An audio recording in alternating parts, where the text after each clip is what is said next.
صباح الخير. هنعمل النهارده سموزي المانجا، حاجه كده روعه من الاخر. عندنا مانجا كوبايه حسب بقى العدد اللي عندك، وكوبايه لبن ساقع، عندنا عسل نحل، عندنا كريم شانتيه اي نوع بقى، ممكن تجيبي اللي فيه سكر او اللي من غير. هنجيب الخلاط مع بعض.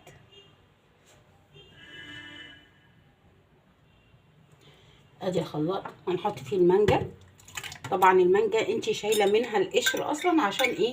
ما يبقاش فيه قشر يعني، ونقعد نصفي. هنحط كمان اللبن. تمام.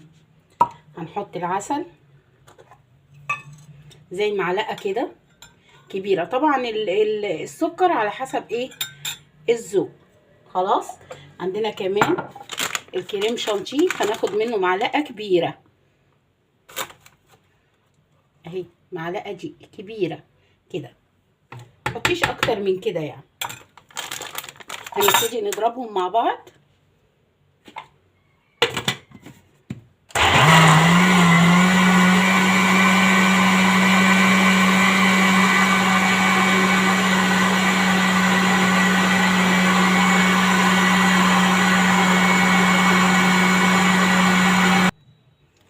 خلاص انضرب، شايفين؟ هنبتدي نصبه.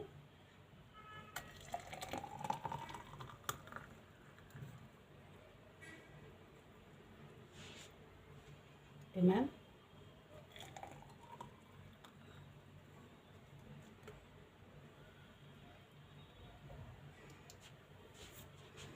شايفين القمر؟ ايه رأيكم؟ في منتهى الجمال اهو.